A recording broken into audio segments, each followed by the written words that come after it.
Queridos irmãos, a paz do Senhor Jesus, estamos iniciando um trimestre novo, ano de 2024 começando, e o tema para começar com todo vapor está sensacional. O tema é Quem Sou? Na Galeria dos Heróis da Fé. Um tema realmente muito relevante, maravilhoso, e neste momento, nessa primeira videoaula, estamos com alegria para mencionar que nosso irmão Diácono Sérgio, do Clube de Campo, que está conosco para compartilhar esse tema. E quero já mencionar honrosamente que ele foi o comentarista, ele é o comentarista dessa revista, que com muita propriedade e sabedoria trouxe um tema tão edificante que vai contribuir para mover a igreja, todo aluno que realmente estiver aberto para ser conduzido dentro da vontade de Deus, olhando para homens da história que foram heróis da fé, que são referência na geração do seu tempo e para nós, e com uma aplicação prática em cada uma delas. O próprio título já começa com uma reflexão de aplicação prática. Quem sou na galeria dos heróis da fé? Bom, Sérgio, a paz do Jesus. A paz do Senhor, querido professor, a paz do Senhor, pastor Éden.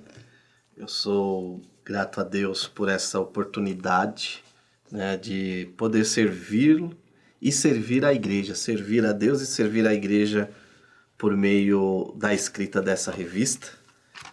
O desejo do meu coração é que os temas apresentados possam edificar, possam trazer conteúdo. Sou muito grato a Deus por esse departamento do nosso ministério, que é o CAPED, que tanto tem cooperado para o crescimento, desenvolvimento dos professores e do ministério como um todo para o ensino, né? E o desejo do meu coração é que nós possamos, nessa viagem, descobrir quem somos na galeria dos heróis da fé. E eu garanto que não será uma tarefa tão simples, porém será uma tarefa, uma viagem gratificante, onde Deus nos guiará por meio da história a compreender os seus desígnios. Amém. E a lição de número 1 tem como título Somos a semente dos heróis da fé.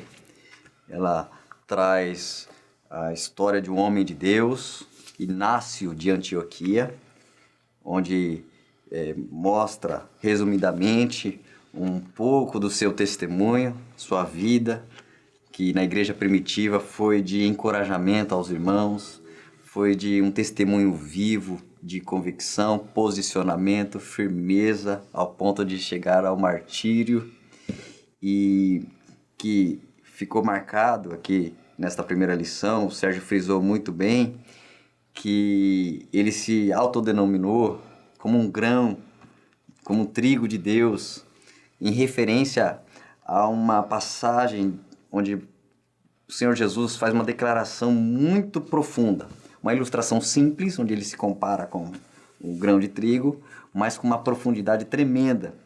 E Inácio de Antioquia viveu isso. Ele pôde então se autodenominar isso porque ele estava assemelhando-se a Cristo. A sua vida seria realmente algo marcante para o seu tempo, e realmente ele pôde com propriedade se comparar a isso.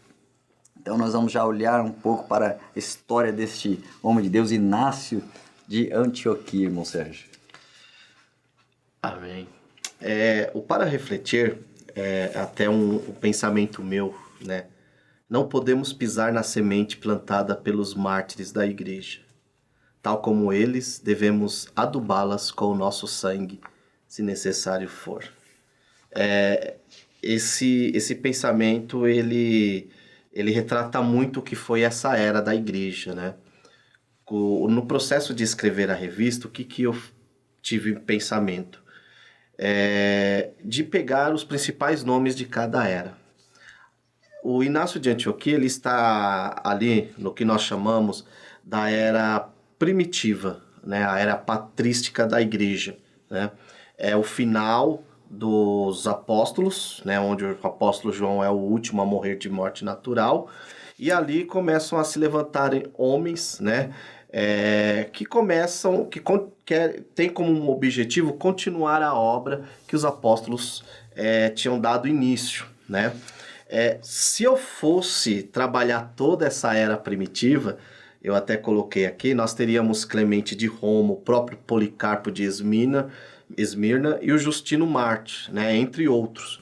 Por que eu escolhi o Inácio de Antioquia? Justamente por essa frase. A minha ideia era mostrar que nós chegamos aonde chegamos porque teve pessoas que plantaram.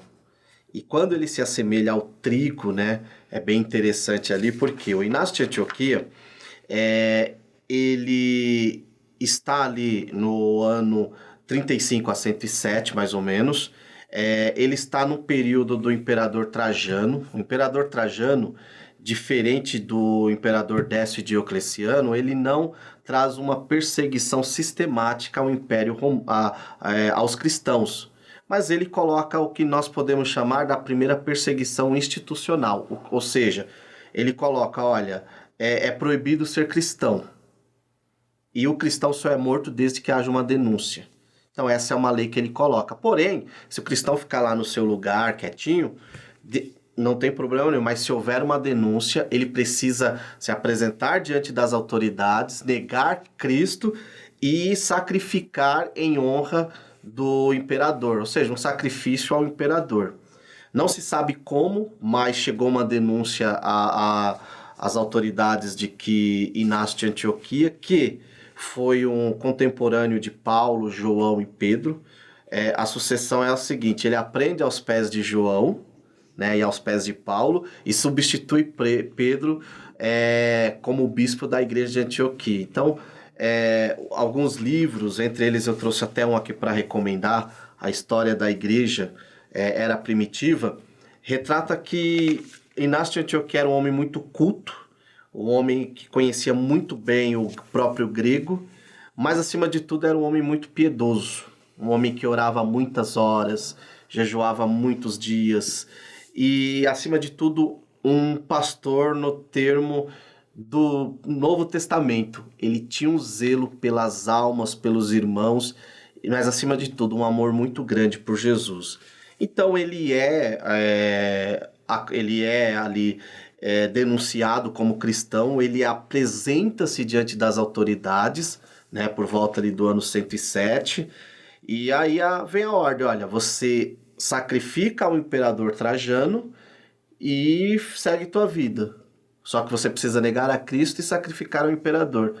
E é onde ele escreve, tem uma frase dele célebre que ele diz: olha, eu prefiro morrer, né, seguir os passos do meu mestre, do que negar, do que adorar a um homem, né? E aí ele segue a sua, vamos dizer assim, o seu caminho até Roma. E uma coisa que eu acho interessante, muito bonita, e eu confesso que quando eu li, isso não li uma vez nem duas, eu li várias vezes, todas as vezes que eu li eu chorei.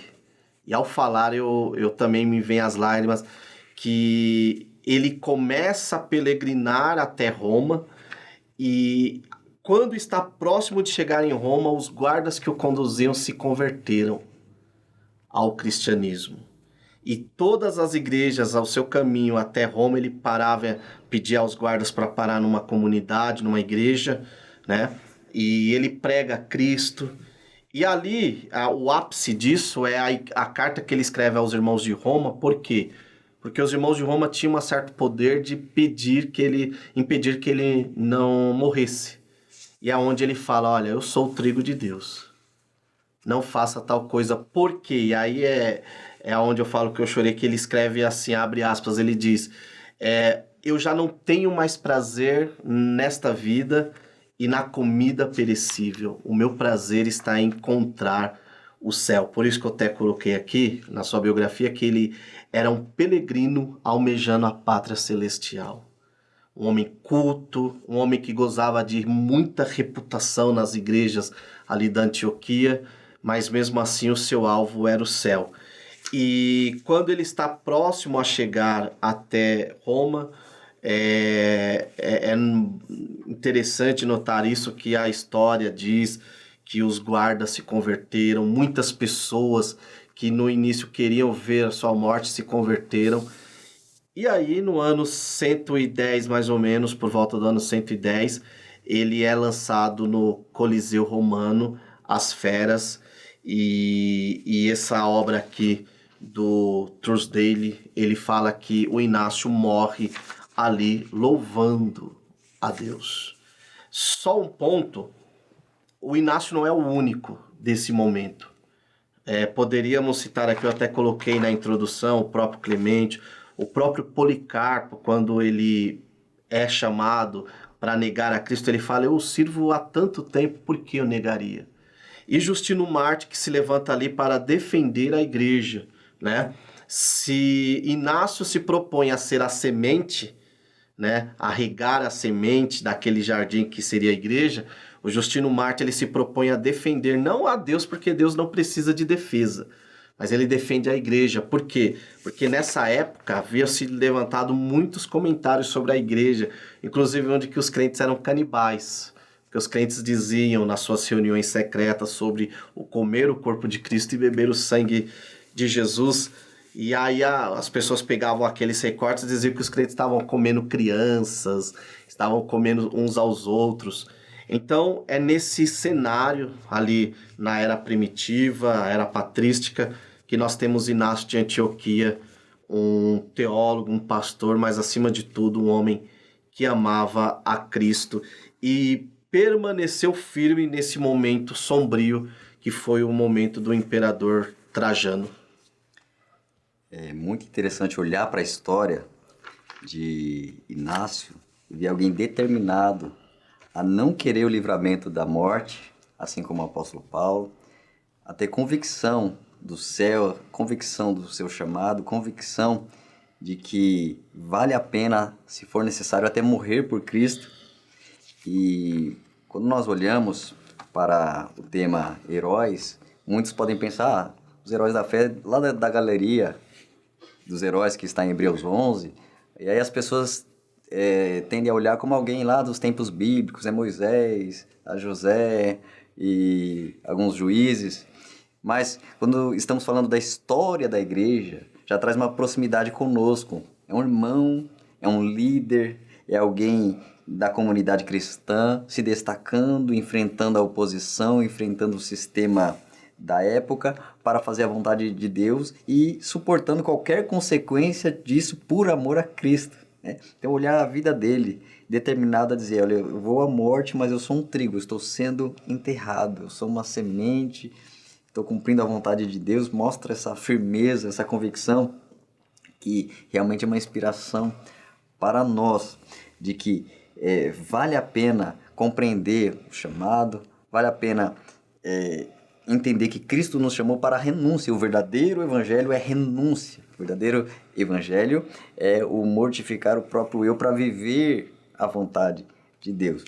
Quando o Senhor Jesus falou de si mesmo como trigo, é uma passagem muito interessante. Uma passagem, gostaria até já de entrar nela, João capítulo 12, onde muitas pessoas, até de locais distantes, os gregos se aproximam e querem conhecer Jesus, ou seja, ele está com a fama se espalhando já para as nações vizinhas. Versículo de número 20 em diante, fala que gregos vêm, e aí eles vão até Filipe, um discípulo, dizem que querem conhecer Jesus, e aí Filipe vem trazer o aviso para o mestre Jesus, e aí ao chegar isso, para muitos de nós poderia ser, olha, agora é um momento de fama, agora é o momento de crescer. Outras nações, os gregos estão vindo me procurar. Seria o momento de se engrandecer. Mas Jesus, ele diz o contrário. Ele diz, é chegada a hora em que o Filho do Homem há de ser glorificado. Se alguém não entende na visão humana, fala, vai ser glorificado, vai ser engrandecido, honrado, homenageado. Mas ele não, ele está realmente dizendo o contrário. Na verdade, versículo 24. Vos digo que, se o grão de trigo caindo em terra não morrer, fica ele só. Mas se morrer, dá muito fruto. Então Jesus diz, olha, um grão de trigo, se eu deixar ele aqui, ele não vai servir para nada, ele vai perecer, vai deteriorar, não vai gerar. Mas se ele for plantado, se ele for enterrado, ele está ali morrendo em si mesmo, mas ele está morrendo para germinar, vai crescer, vai florescer. Ele fala de si mesmo porque através da sua morte, ele está abrindo a porta da salvação aos gentios e para toda a humanidade. Então ele entendia, olha, o meu propósito é morrer, meu propósito é ser um grão de trigo que é enterrado para germinar, para produzir muita vida. E aí na sequência ele já então complementa com a profundidade do conceito. No 24, quando ele fala em trigo, ele está usando figuras. Eu vou falar de um trigo, que vai ser uma semente enterrada, vai germinar, o trigo então vai florescer. E agora eu venho com a essência, o princípio divino, a essência que ele diz no versículo 25. Quem ama a sua vida, perdê-la-á. E quem neste mundo aborrece a sua vida, guarda-la para a vida eterna. Então ele vem com o princípio de contradição que as essências do reino têm em relação às visões do mundo, né? Ou seja, em vez de eu querer ser alguém de sucesso na minha vida, não, eu aparentemente perco a minha vida, eu estou conquistando ela diante de Deus. E aí no versículo 26 ele diz, se alguém me serve, siga-me, e onde eu estiver, ali estará também o meu servo. Se alguém me servir, meu Pai o honrará. Então ele se aceita mortificar o eu, mortificar a sua vida, inspirando a honra que vem do Pai, a honra que vem de Deus. Cristo estava ali dizendo, eu sou um trigo sendo enterrado, ou seja, eu vou para a morte, vou para Jerusalém. Isso que Inácio tinha, não me impeçam de ir para este caminho, eu vou para a morte. É o que Jesus tinha quando alguém via, não vai para a cruz, eu vou. Não vai para Jerusalém, é para lá que eu vou. Não vai para a cruz. O foco é lá, o alvo é lá, o propósito é lá, eu vou cumprir o propósito do Pai. Então ele está tão determinado. Então quando a gente olha essa passagem tão importante, uma declaração tão forte de Jesus, talvez não tão conhecida dentre as parábolas, ilustrações e figuras, não é tão conhecida, mas é uma das mais fortes. Tanto que uma curiosidade que a gente pode chegar, Monser, que veio na sequência uma voz do Pai, dizendo, logo na sequência, né, ele abre o coração, olha, minha alma está perturbada, mas eu vou dizer, Pai, me salva dessa hora, mas eu vim para isso. Pai, glorifica o teu nome. Então, do céu veio uma voz dizendo neste momento, uma voz do Pai, ali publicamente, audivelmente, dizendo, já o tenho glorificado e outra vez o glorificarei. E as pessoas ali até tentavam entender que voz é essa, é um trovão, é um anjo, o que é?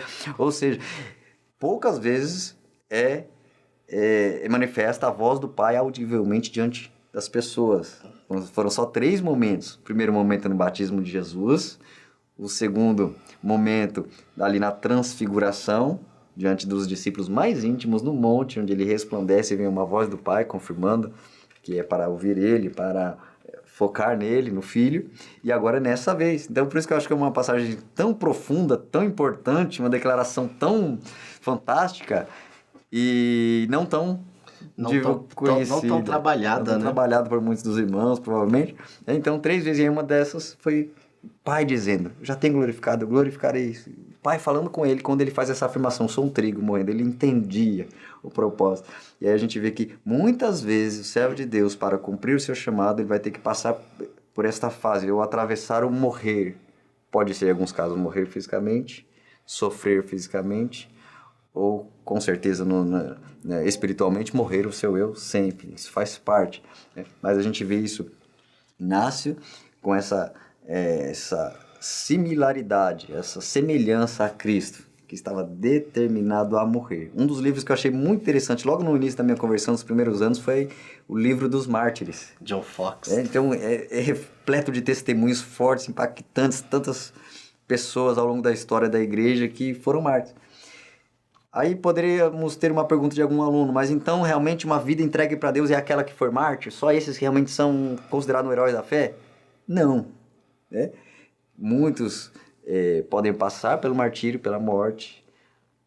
Devemos estar preparados para qualquer consequência da fé, mas muitos vão ter uma vida de fé, de vitória, de referência, não passando pelo mártir, mas pelo que fez, pelo que produz, pela sua renúncia, pela sua entrega, pelo seu mergulhar, pelo uso dos seus talentos em Deus e para a glória de Deus, né? Mas é maravilhoso olhar isso. Sobre isso que você falou, irmão, pastor Éden, eu acho interessante, é por isso que é importante estudar a história da igreja. Sobre Trajano, não, Trajano, de certa forma, os cristãos durante o seu império viveu um certo período de paz, né? Foram mortos assim, é que ele atacou as lideranças. Mas, por exemplo, sobre Décio, nós vimos que nem todos os cristãos eram mortos, mas tinham seus bens confiscados. Ah, você é rico, é comerciante? Eu não vou te matar, mas como castigo por você servir a Jesus, eu vou te deixar na sarjeta, pobre.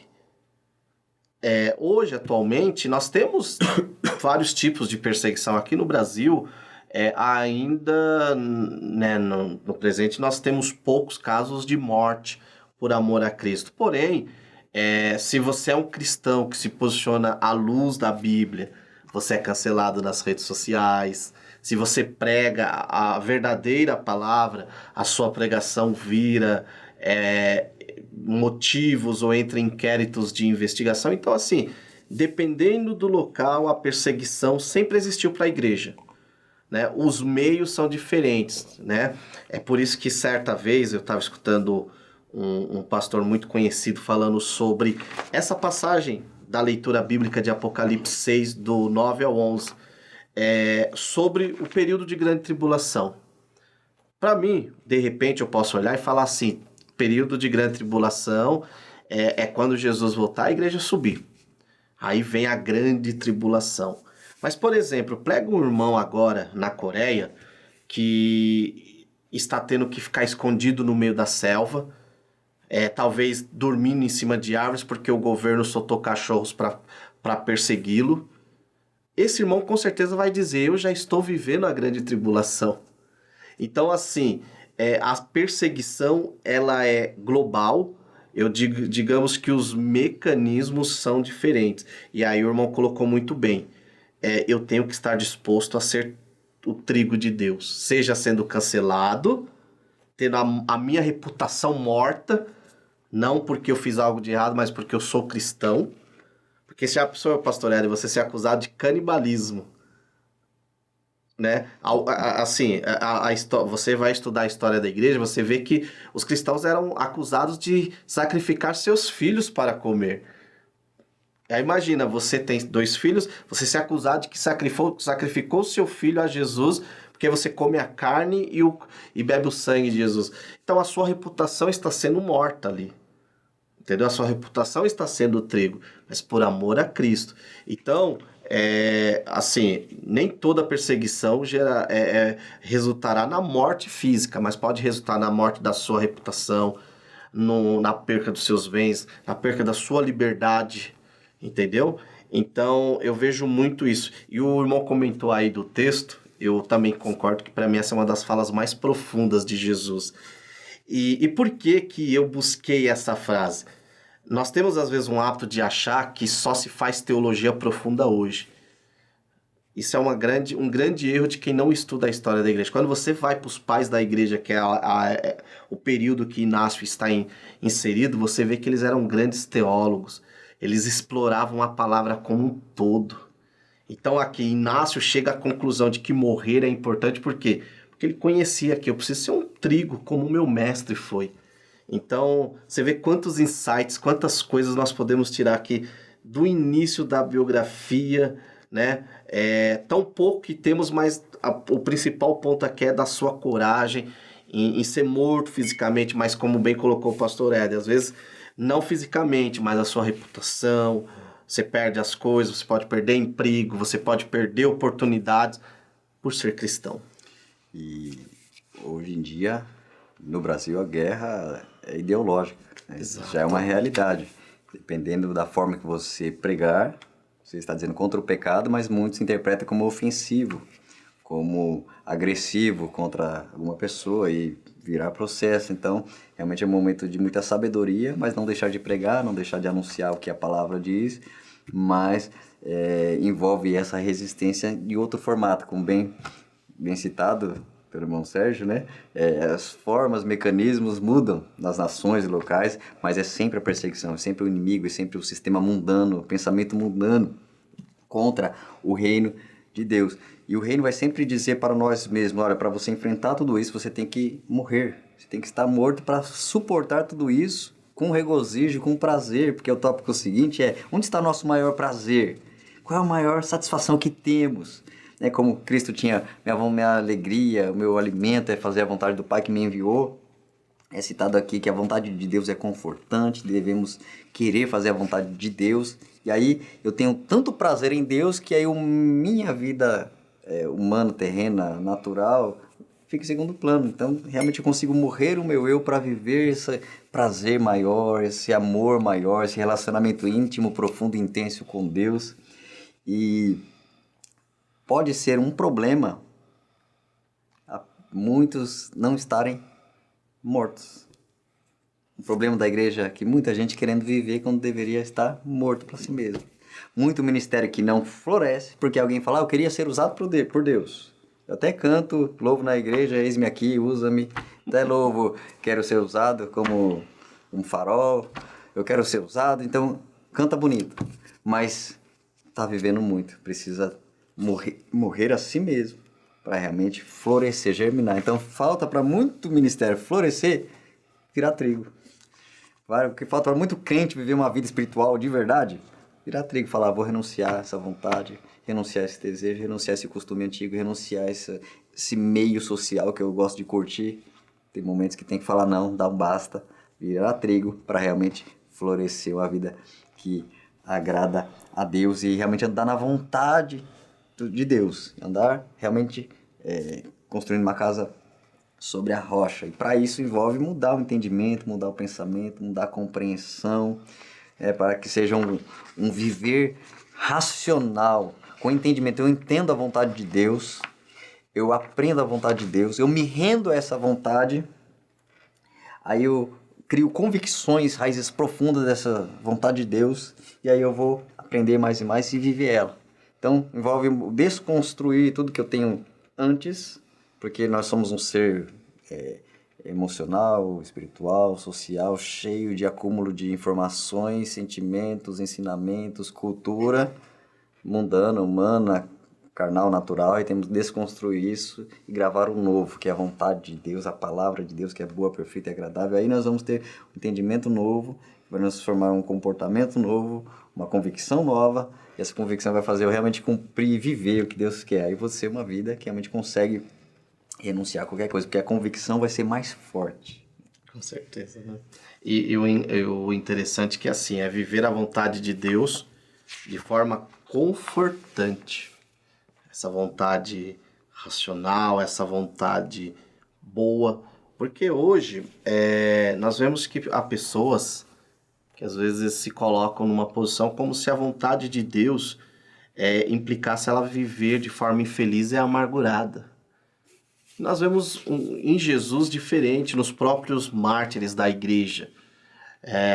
Vamos ser bem sinceros, não é bom você andar 3 anos ou, sei lá, um período, sabendo que ao chegar em determinado lugar você vai morrer. Porém, a vontade de Deus, a visão no céu, traz um certo regozijo, né?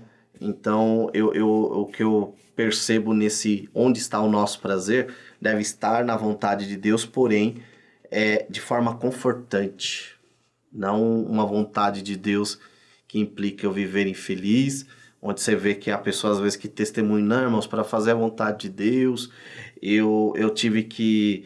E começa ali a trazer lamentos, que você fala: poxa vida, a vontade de Deus não foi muito boa na vida dessa pessoa. Quando nós vemos Inácio, por exemplo, ele vai convicto ali, sabendo que tudo que ele fez enquanto bispo da igreja de Antioquia, enquanto líder ali daquela região, foi bom. E agora ele estava indo para a pátria celestial. Né?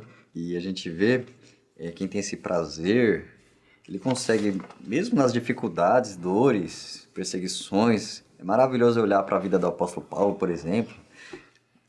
No tópico 3, é até citado aqui vários momentos, a carta de Filipenses, onde ele diz: para mim viver é Cristo, morrer é lucro. E o que eu acho interessante, Paulo está atravessando muitas prisões, uma prisão e sai, depois é outra prisão, apedrejamento, e ele encontra uma capacidade dada por Deus de, nessas situações, ele ser instrumento de conforto para outros. instrumento de encorajamento, de edificação, de fé para os outros. Ele gera as cartas. E essa carta que nós vemos aqui, vários pontos no tópico 3, é alguém que é até conhecida Filipenses como Carta da Alegria. Ele fala muitas vezes sobre regozijo, sobre se regozijar nos irmãos, da comunhão que ele tem com Filipenses, a reciprocidade que tem de Filipenses com ele. Isso é tão maravilhoso. Aí você enxerga um homem que está passando por prisões, por situações terríveis, fisicamente sofrendo, e tem alegria, regozijo, e manda uma carta dessa, conhecida como Carta da Alegria. Só realmente estando em Cristo, estando em comunhão com Deus, que existe essa capacidade sobrenatural de dor e sofrimento serem revertidas para a glória de Deus, revertidas em consolo e regozijo, em alegria espiritual. Não contamina você, não afeta você, não deixa você uma pessoa triste, amargurada. Você continua sendo uma pessoa que tem alegria, que tem paz, que tem regozijo na alma, que tem prazer em Deus e que tem motivo para testemunhar. Eu estou aqui, Paulo, prisioneiro de Jesus Cristo. Eu estou preso não por Roma, não por correntes, não por ferro, por todas as barreiras físicas. Eu sou preso a uma causa, preso a um chamado, uma vocação. Eu sou dele, estou aqui por ele, vou até fim por ele. E aí, o que eu entendo? O que não é servir a Deus? Servir a Deus não é uma emoção, porque a emoção passa. Não é um impulso inicial, porque o impulso inicial é um impulso de uma corrida e canso, mas tem que ser algo constante. E também não é uma tentativa. Vou tentar o caminho, vou tentar servir a Deus, vou tentar congregar, vou tentar fazer a obra. Não é uma tentativa. Então não é emoção, não é um impulso passageiro, nem é uma tentativa.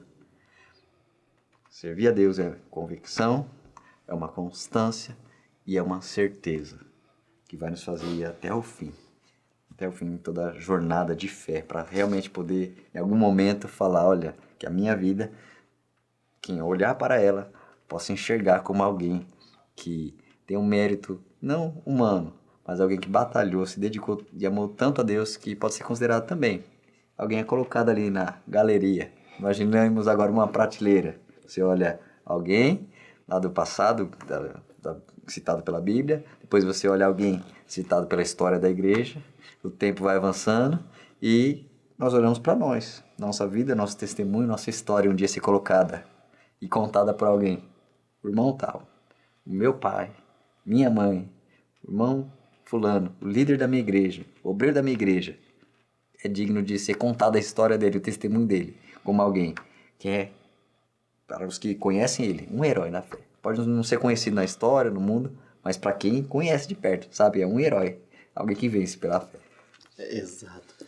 E um ponto interessante desse viver para Cristo, e eu gosto muito da carta de Filipenses, porque no primeiro momento, quando você vê Paulo escrevendo e falando que era bom morrer, né, mas que ele queria viver também, isso pode parecer no primeiro momento um mecanismo psicológico, como nós vemos aí algumas pessoas que não devem nem ser consideradas sérias no assunto história da igreja, quando vai comentar sobre os mártires, fala, não, mas eles morriam porque era um mecanismo psicológico para aguentar aquilo, e não. Paulo, Inácio e muitos outros, era convicção de quem era Cristo, convicção do seu chamado também, porque pode soar até de certa forma egoísta, mas Paulo não está sendo egoísta.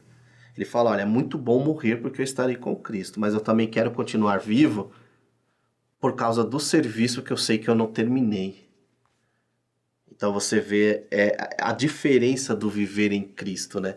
E isso vai contra esse evangelho barato que é pregado hoje, do imediatismo, do que o crente não sofre, o crente só é espiritual ou abençoado quando ele é bem sucedido. Paulo, se ele fosse vivo hoje, com certeza nós olharíamos e falássemos, esse cara fracassou em tudo. Porque esse cara não tem um bom emprego, não é um cara rico. E aí, né, Paulo, com certeza, ele não seria bem visto hoje no meio dessa teologia, eu não chamo nem de teologia, mas essa filosofia, esse pensamento da prosperidade, do imediatismo e desse evangelho coach que está no nosso meio aí, que em alguns lugares não vai chamar nem de pregação, mas é de um discurso motivacional. Paulo não faz aqui um discurso motivacional, um discurso coach, ele faz um discurso da fé. E a fé é isso, é muito bom morrer e estar com Cristo. Mas se eu não puder morrer, que eu continue servindo os meus irmãos. Por quê? Porque o meu viver, o meu eu, a minha vida já está crucificada na cruz, conforme ele escreve em Gálatas. Agora é Cristo quem vive em mim, não vivo mais eu. É muito profundo isso. Quando eu vejo ele dizendo, olha, se eu morrer é lucro, eu estou com Cristo. Se eu ficar, eu continuo servindo os irmãos da igreja. Eu vejo o diabo em xeque-mate. Porque o diabo é estrategista, ele fica arquitetando, planejando como derrubar, como abalar, como matar, destruir, que é a essência dele. E aí, você, por exemplo, olhar o apóstolo Paulo, o diabo fica em xeque-mate. Se eu matar ele agora, se eu tentar ir contra a vida dele para matar, ele tá salvo, vai para a eternidade com Cristo. Se eu deixar ele vivo, ele está dando fruto e continua ganhando alma. Se eu oprimo ele, ele experimenta mais ainda o consolo de Deus, a revelação de Deus, se fortalece mais ainda, como ele declarou, o poder de Deus se aperfeiçoa na fraqueza. Cristo falou para ele, o diabo fica, se eu oprimo, Deus é aperfeiçoado. Se eu deixo ele vivo, ele está dando fruto. Se eu tentar matar, ele vai para o céu. Então o diabo fica em xeque-mate, né? Que a nossa vida seja um xeque-mate diante do inimigo, colocar o inferno desconcertado com o nosso modo de viver. E o viver, para Paulo, era servir, que é um pequeno gancho que eu gostaria de deixar. Servir. Aquele que morre para si mesmo, ele aprende a ser um servo, estar desprendido. Que eu vejo aqui, Paulo, olha, se eu ficar todo dando fruto, eu estou servindo os irmãos, servindo a igreja, estou desprendido. Ou seja, quem tem uma vida realmente plena em Cristo, ele tem prazer em servir, então ele tem as características de um servo. E quais são elas? São muitas, mas principalmente altruísmo, ele vive para servir o outro. Ele tem compaixão, ele sente o que o outro sente ou possa estar sentindo e passando, então ele se compadece, por isso ele age, ele se movimenta neste amor. Então são algumas características daqueles que são realmente servo. O amor desinteressado, um amor puro, que não é igual ao mundo, que eu faço dependendo do que eu vou ter de retorno em troca. Não, quem é um servo, quem realmente é um trigo, é uma semente que caiu na terra, ele faz sem interesse. Por que você faz isso? Por amor a Cristo. Por que você trabalha tanto para Jesus? Desinteressado. O meu galardão é só dele, nada para os homens. Por que você coopera tanto na igreja? É por Jesus. Da igreja não espero nada, não quero nada. Não, se vier algum agradecimento, amém. Se não vier nada, amém. Então é essa vida de total desprendimento. E um alvo e um objetivo de quem tem esse estilo de vida de servo é erguer o próximo. Ele quer sempre levantar, edificar. Ele faz algo, ele usa o dom para levantar o próximo. Ele ministra para levantar o próximo. Ele age, ele contribui, ele presta assistência para levantar. Então ele tem algumas dessas características principais são essas. De que sempre a finalidade de erguer o próximo. Ele é um servo, como Cristo desceu para levantar a muitos da morte, ressurgir espiritualmente, colocar numa nova esfera que são assentados em lugares celestiais. Quem é trigo, ele desce para levantar outros. É verdade. Profundo, profundo. Isso é bem real, né?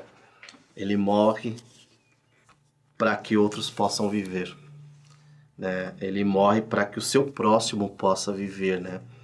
E isso daí já revela para nós um mistério profundo das Escrituras, e é um texto que eu gosto demais também, que é 2 Coríntios 4, do 17 ao 18, onde Paulo ali, mais uma vez Paulo, ele começa a ensinar e a relatar as suas perseguições, os seus abatimentos, as suas crises, e ele diz que tudo isso era em benefício da igreja de Deus, né?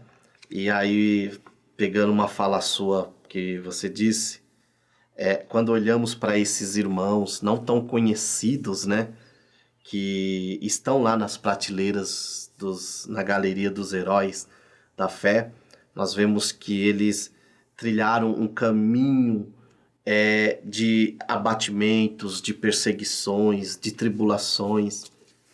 Tem um hino muito antigo que eu gosto, que ele diz que É um hino que fala que o crente, na hora da luta, ele vai orar e buscar conforto no seu Salvador. Nós já não vemos mais nem esse termo luta no nosso meio. Quando nós vemos luta, nós vemos no sentido do que eu não consegui a namorada que eu queria, o emprego que eu queria, o carro que eu queria. Paulo aqui está falando de lutas por amor à igreja de Deus, por amor a Cristo.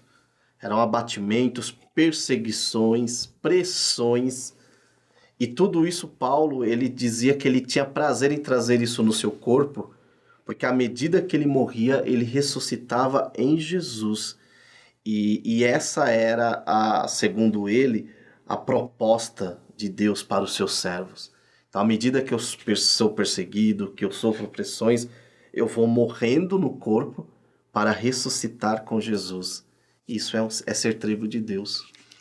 E eu achei interessante uma expressão da lição que diz sofrer no corpo em benefício da igreja, ou seja, você sofre em favor dos outros. E o apóstolo Paulo, em Romanos 8, numa declaração profunda e maravilhosa que ele faz ali no versículo 35 em diante, ele chega a citar: somos como ovelhas levadas ao matadouro. É como uma ovelha disposta a ser levada a morrer sem nenhuma resistência, sujeito a morrer a qualquer momento. E ele vem e diz: mas diante disso, isso não me separa do amor de Deus, do amor de Cristo. Quando ele faz essa declaração profunda dizendo: quem nos separará do amor de Cristo? Quem? Ou o que pode separar desse grande amor? Tribulação, angústia. Isso pode fazer o sofrimento físico que ele está citando, né? Tribulação, angústia, perseguição. Perseguição pode fazer separar do amor de Cristo, eu nele, ele em mim? Não. Aí ele cita fome, nudez, perigo, espada, ou seja, ameaça de superiores, sistemas, governos, autoridades. Esse tipo de ameaça pode me fazer estar longe desse amor de Cristo? Não. Ele cita diversas outras coisas onde ele fala nem a morte, nem a vida, ou seja, a morte, essa condenação, uma sentença dessa, vai afastar do amor de Cristo? Não. Anjos, principados, potestades, ou seja, seres espirituais ou humanos, qualquer tipo de autoridade, não consegue. Presente, por vir, seja o tempo, qualquer momento, o que eu passo agora, o que eu vou passar amanhã, pode me fazer afastar de Cristo? Não. Aí ele vai no 39, altura, profundidade, ou seja, geograficamente ou localização, alguma coisa, o lugar onde eu estiver, o país que eu estiver, o sistema que eu tiver, a cultura que eu tiver, vai me afastar de Cristo? Não, se eu amo a Ele acima de tudo. Aqui no Brasil vamos enfrentar tal resistência, mas quem ama a Cristo, se estiver naquele outro lugar lá onde é morte, ele vai enfrentar, vai suportar, vai até o fim, vai ser um trigo devorado por leões, mas sabe que vai ressurgir em glória, revestido com uma nova natureza espiritual para estar face a face com Cristo. Aí ele vem e diz: nada, nenhuma outra criatura nos poderá separar do amor de Deus que está em Cristo Jesus, nosso Senhor. Ou seja, nenhum outro pode separar, nenhum outro. O único, né, aspas aqui, eu mesmo, que eu posso me apartar, ele vai respeitar a minha decisão, meu livre-arbítrio, mesmo assim ele vai trabalhar, através do Espírito Santo, persistir, buscar o convencimento, mas fora eu mesmo, ninguém, Satanás não pode, demônios não podem, ninguém pode separar desse amor de Deus em Cristo Jesus. Então a gente deve olhar para isso e realmente entender que devemos nos desprender de qualquer coisa. A gente olha para a vida de Moisés, pelo chamado de Deus, ele se desprendeu daquela vida comum que ele estava cuidando de ovelhas para cuidar de um povo e sofrer no deserto. Pelo chamado de Deus, Eliseu deixou ali aquela junta de bois da sua fazenda, a riqueza e prosperidade com seus pais e conforto, bem-estar, para deixar tudo e partir andando com o profeta. Muitos apóstolos deixaram ali o seu trabalho, alguns deixaram ali seu barco, o seu negócio, seu empreendimento de pescaria, deixaram tudo para ficar andando com o mestre, aprendendo com o mestre, e depois terminaram numa cruz, terminar crucificado, terminar martirizado, em vez de ser um grande empreendedor vivendo sucesso e riqueza da pesca, no lugar na região marítima, passaram ali a depender da providência de Deus, andando nas vilas, nas aldeias, e se tinha um dia fartura, mas no outro dia podia ter um aperto, um lugar bem recebido, no outro lugar mal recebido. E Jesus foi ensinando: vai ter lugar que vai ser recebido, no outro lugar você sacode o pó, vira as costas e vai, que vocês não vão ser bem recebidos em todos. Ou seja, o mundo não vai te receber, te aplaudir, te elogiar, reconhecer Isaías, homem de Deus. Não, muitos não vão reconhecer isso e vão maltratar. Sim. o povo de Deus. É por isso que a fé cristã, ela é uma fé onde eu preciso negar o meu eu, né? Se eu trabalhar para Jesus, buscar esse benefício da igreja no corpo, né? Por rivalidade, por orgulho ou por alguma outra intenção que não seja a glória de Deus, né? E aqui citar John Owen, que ele dizia que tudo seja para a glória de Deus. Vivamos para a glória de Deus. Talvez, com certeza, ele pega isso do que Paulo escreveu, quer comais, quer bebais, tudo faça para a glória de Deus. Nós trabalhamos muito hoje, pastor Éden. Eu percebo que a igreja, as pessoas falam, a igreja não trabalha. Pelo contrário, eu vejo que a igreja trabalha muito. O que acontece é que a igreja colhe pouco. E por quê? Primeiro, colhe-se pouco pelo, às vezes, o motivo que se faz a quantidade de trabalho. Eu não faço para a glória de Deus. Às vezes eu faço porque eu quero rivalizar com o pastor Éden. Então eu quero ali fazer esse trabalho para mostrar que eu sou o melhor.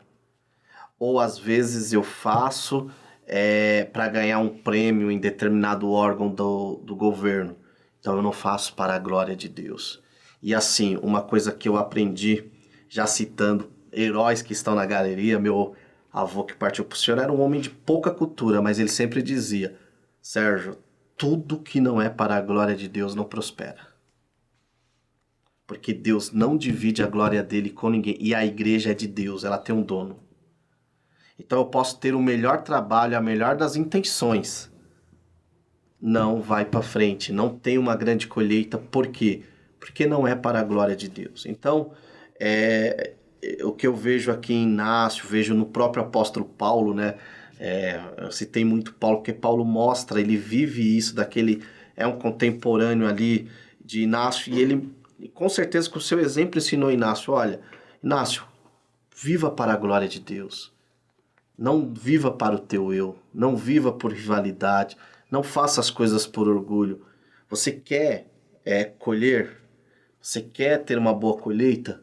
Morra, que o teu eu morra, que a tua vontade morra. Nós vemos hoje que, infelizmente, algumas pessoas, em alguns setores, não, se não é do meu jeito, então eu não faço.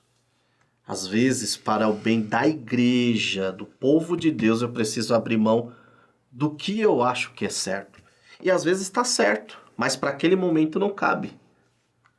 É o que Paulo ensina. Paulo, ele nos mostra isso com seu exemplo. Então, quando ele chega na igreja de Filipe, ele vê lá uma igreja abençoada, mas uma igreja onde havia rivalidade, orgulho. Aí ele fala, olha, vocês eu acho que não conhecem Jesus. Se vocês conhecessem Jesus, vocês teriam o mesmo sentimento de Jesus. E qual que é o sentimento de Jesus? Viver para a glória de Deus. Esse é um princípio puritano que eu acho fantástico. Os puritanos, eles, como todos os movimentos de igreja e todos os grupos de crentes têm os seus defeitos, mas têm seus pontos positivos, né? E o puritanismo tem esse ponto positivo. Eles procuravam tudo viver para a glória de Deus. Então, calma aí. A minha pregação, ela está glorificando a Deus? Está. Então, eu continuo pregando. Parou de glorificar a Deus? Opa, eu não prego mais. É isso que Paulo nos ensina, né? Verdade. É muito bom ver isso. A Bíblia nos chamando para viver para a glória de Deus e dizendo, olha, não faça com esses tipos de sentimentos. Não tem como eu querer produzir as coisas de cima com sentimentos daqui de baixo, humanos, naturais, carnais. Não tem como... Vamos nos levantar para fazer tantas coisas para Deus. E aí as intenções e motivações serem tão baixas. Exato. Algo tão nobre tem que ser feito em espírito e propósito nobre para a glória de Deus. E muitos podem tropeçar nesse ponto. Porque quando falam em sofrer e suportar, não consegue. Eu vou me doar para servir, para cooperar com a igreja. Aí algo o fere, o entristece, o machuca, e aí vira as costas, deixa, abandona, larga, tira a mão do arado, sendo que deveria se pensar, né? O que vai glorificar a Deus? O suportar e servir. Deus vai se agradar mais ainda dessa adoração e serviço, mesmo com dor, mesmo com uma coisa doendo por dentro, que o Espírito Santo vai consolando, confortando e transformando isso, do que eu sair chateado, magoado. Então pessoas tropeçam nesse ponto. Tinha muito para viver em Deus, mas não consegue suportar e sofrer algo e olha para coisas tão pequenas, em vez de olhar para um propósito tão nobre, excelente, sublime e altíssimo, algo tão maior, o avanço do evangelho em todo o mundo, o crescimento das almas, o alcance de novas almas, a edificação das que estão presentes, algo tão maior que valeria a pena suportar algo, sofrer algo, do que o olhar para mim mesmo, né? O assunto é bom, é maravilhoso, a gente vai ter que partir aqui já para um fechamento, uma conclusão, né? Mas é só um ponto de partida para nossos irmãos, professores, aprofundarem aí na preparação de aula e terem uma aula maravilhosa. Então, Sérgio. Olha, como conclusão, né? Eu gostaria até de citar o autor da revista. Que à medida que os valores cristãos são deixados de lado aí por gerações que não conhecem o árduo caminho trilhado pelos heróis da fé, né? E às vezes nós podemos pensar em heróis da fé só Inácio, Spurgeon, mas não. O pastor que abriu o trabalho que você hoje às vezes olha e fala, mas ele poderia ter feito melhor. Ele é um herói da fé. E o problema que eu vejo hoje, eu me coloco às vezes como nessa geração nova, que é uma geração teológica, filosófica, que gosta daquilo que nós chamamos de escolasticismo. Isso é muito bom, isso não é negativo. Às vezes nós desvalorizamos demais o caminho trilhado por aqueles que vieram antes, que viveram antes. Então, assim, essa primeira aula ela é um convite. É só um convite para você olhar para o passado e falar, poxa vida, se eu estou aqui hoje, teve muita gente que morreu. Teve muita gente que sofreu, teve muita gente que chorou. Se hoje eu posso subir em um púlpito e pregar a teologia, teve pessoa que começou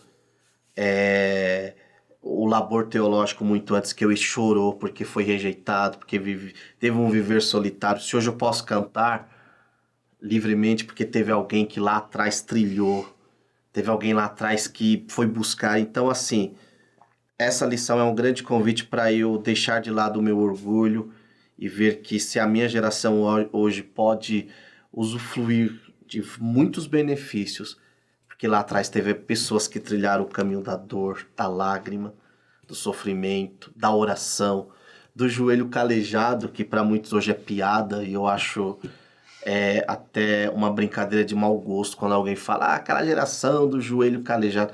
Foi essa geração do joelho calejado que Deus usou para que hoje pudéssemos chegar aqui e estar falando. Então, essa primeira aula é só um convite para nós morrermos, porque para trilhar o caminho desses 13 homens nós temos que morrer.